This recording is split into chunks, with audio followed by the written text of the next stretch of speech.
नमस्कार, मैं रश्मि आपको स्वागत करती हूँ अपने YouTube चैनल रश्मि की दुनिया में। लीजिए सुनिए कहानी फूलों का कुर्ता। मुझे यदि संकीर्णता और संघर्ष से भरे नगरों में ही अपना जीवन बिताना पड़ता तो मैं या तो आत्महत्या कर लेता या पागल हो जाता।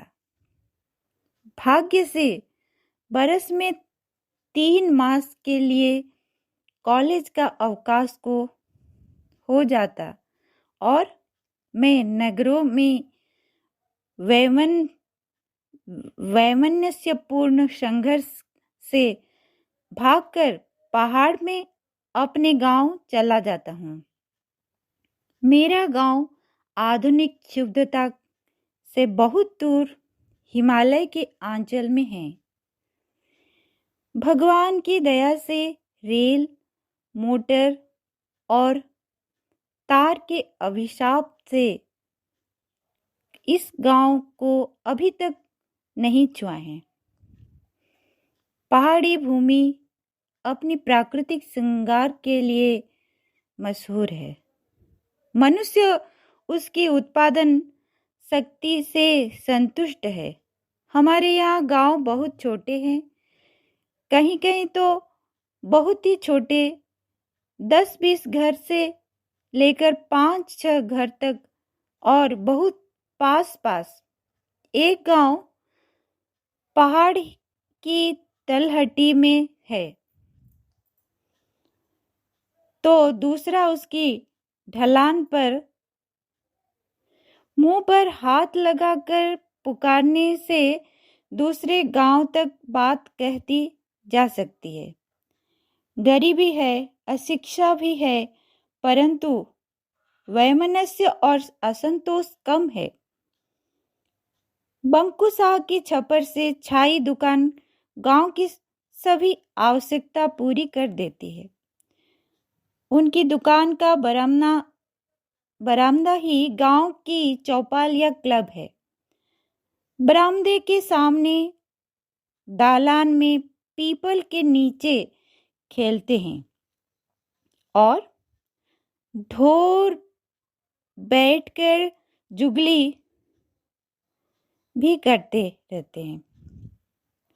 सुबह से जोर की बारिश हो रही थी। बाहर जाना असंभव न था, इसलिए आजकल के एक प्रगतिशील लेखक का उपन्यास पढ़ रहा था।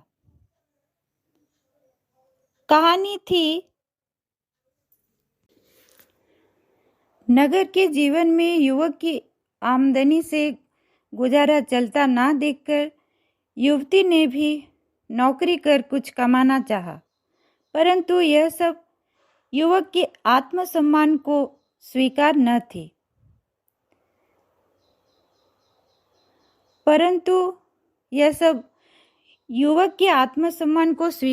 थी। उनके संतान पैदा होनी थी, 1-2 और फिर 3 बच्चे। महंगाई के जमाने में भूखे मरने की नौबत आ गई। उनका बीमार हो जाना, अपनी स्त्री की राय से नवयुवक का एक सेठ जी के यहाँ नौकरी कराना और उनका खुशहाल हो जाना। एक दिन राज खुला कि नवयुवक की खुशहाली का मोल उनकी अपनी योग्यता नहीं, उनकी पत्नी की इज्जत थी। पति ने नेटने का यत्न किया। पति ने गिड़गिड़ाकर क्षमा मांगी। जो कुछ किया इन बच्चों के लिए किया। पत्नी ने केवल बच्चों को पाल सकने के लिए प्राण भिक्षा मांगी। पति सोचने लगा, मेरी इज्जत का मोल अधिक है या 3 बच्चों के प्राणों का। मैंने ग्लानि से पुस्तक पटक दी। सोचा यह है कि हमारी गिरावट की सीमा आज ऐसा साहित्य बन रहा है जिसमें व्यभिचार के लिए सफाई दी जाती है। यह साहित्य हमारी संस्कृति का आधार बनेगा। हमारा जीवन कितना छिछला और संकीर्ण होता चला जाता है।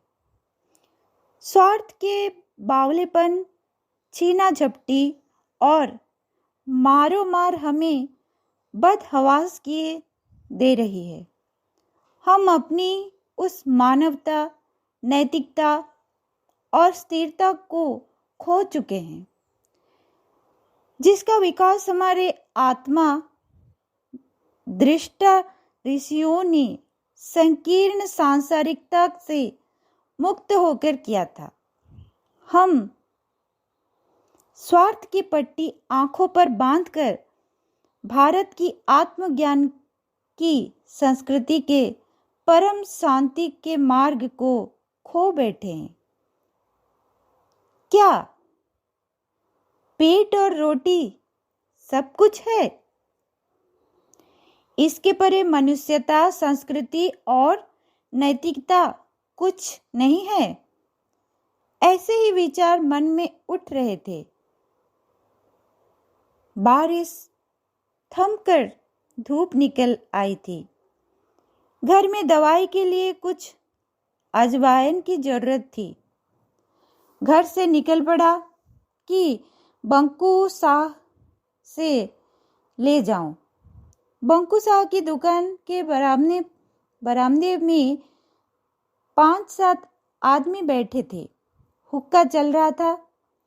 सामने गांव के बच्चे कीड़ा कीड़ी का खेल खेल रहे थे। इस शाह की 5 बरस की लड़की फूलों भी उन्हीं में थी। 5 बरस की लड़की का पहनावा और ओढ़ना क्या, एक कुर्ता कंधे से लटक रहा था। फूलों की सगाई हमारे गांव से फलाग भर दूर चूला गांव में संतू से हो गई थी। संतू की उम्र रही होगी यही 7 बरस। 7 बरस का लड़का क्या करेगा? घर में 2 भैंस, 1 गाय और 2 बैल थे। ढोर चरने जाते सो संतू छड़ी लेकर उन्हें देखता और खेलता भी रहता। ढोर काहे को किसी के खेत में जाए? सांझ को उन्हें घर हाँक लाता। बारिश थमने पर संतू अपने ढोरों को ढलवाने की हरियाली में हाँक कर ले जा रहा था।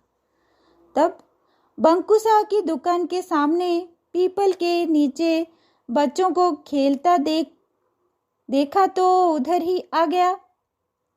संतू को खेल में आया देखकर सुनार का 6 बरस का लड़का हरिया चिल्ला उठा, आहा, फूलों का दूल्हा आया। दूसरे बच्चे भी उसी तरह चिल्लाने लगे। बच्चे बूढ़ों को देखकर बिना बताए समझाए भी सब कुछ सीख और जान जाते हैं। बच्चे बिना बताए समझाए भी सब कुछ सीख और जान जाते हैं। यूं ही मनुष्य के ज्ञान और संस्कृति की परंपरा चलती रहती है। फूलों 5 बरस की एक बच्ची थी तो क्या, वह जानती थी दूल्हे से लज्जा करनी चाहिए।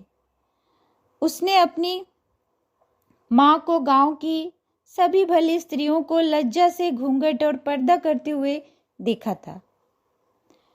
उसके संस्कारों ने उसे समझा दिया था लज्जा से मुंह ढक लेना चाहिए। बच्चों के चिल्लाने से फूलों लज्जा तो गई, परंतु करती तो क्या, एक कुर्ता ही तो उसके कंधे से लटक रहा था उसने दोनों हाथों से कुर्ते को आंचल उठाकर अपने मुंह में छुपा लिया।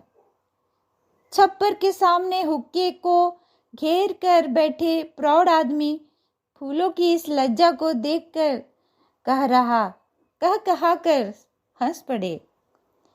काका राम सिंह ने फूलों को प्यार से धमकाकर कुर्ता नीचे करने के लिए समझाया।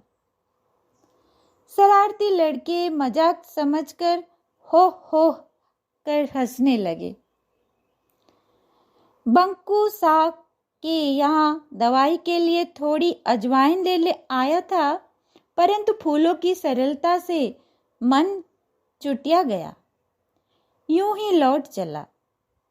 सोचता जा रहा था, बदली स्थिति में ही परंपरागत संस्कार से ही नैतिकता और लज्जा की रक्षा करने के प्रयत्न में क्या से क्या हो जाता है।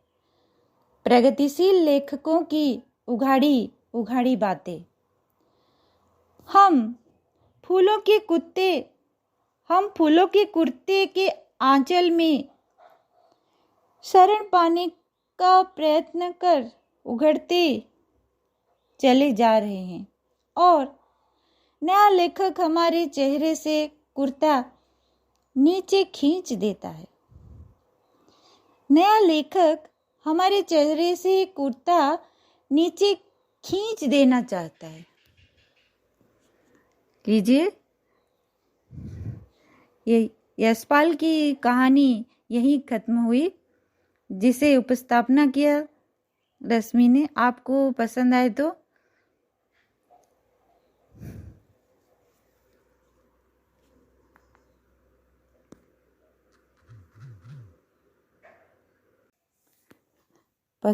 तो मेरा ये चैनल लाइक और सब्सक्राइब जरूर कीजिएगा।